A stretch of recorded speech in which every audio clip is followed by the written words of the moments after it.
I think that anybody, people were told that this would be a 4 p.m. meeting. We did get underway early.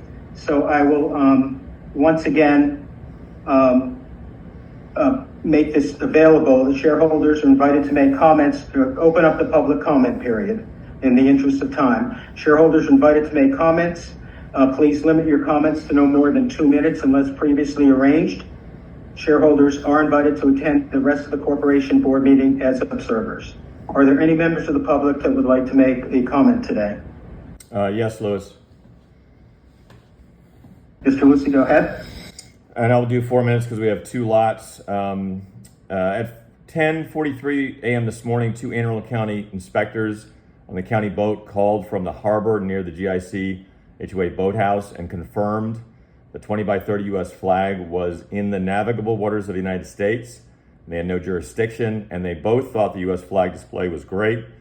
The call lasted 14 minutes. The 20 by 30 U.S. flag in the navigable waters of the United States is the same U.S. flag from the same flag manufacturer and flag retailer as the 20 by 30 U.S. flag that the GIC submitted a picture of to the federal court in the fall of 2020, complaining only about the fair housing flag, which the GIC HOA lawyers perjured themselves and said a flag was a sign, even though twice GIC documented in writing that the GIC HOA believed the fair housing flag was a banner, and banners were not restricted by the GIC HOA's fraudulently induced failed vote in the summer of 2021 of only 71% out of 100% needed in Maryland to change the property rights for the restated deeds.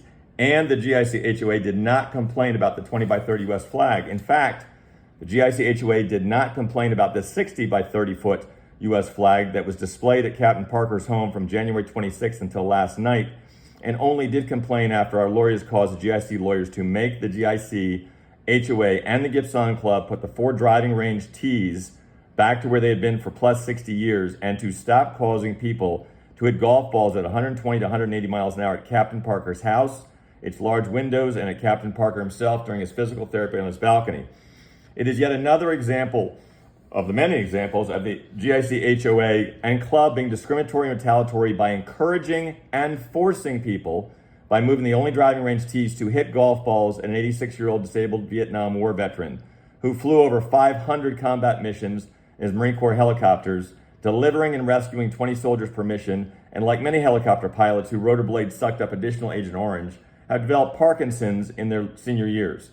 We continue to offer to help the GIC HOA and all of you stop discriminating and retaliating against the disabled. As the three federal appeals court judges stated in their July 15, 2025 opinion, a reasonable jury will find this November. We offered a settlement in writing as requested by Lewis and the board last December at the annual meeting.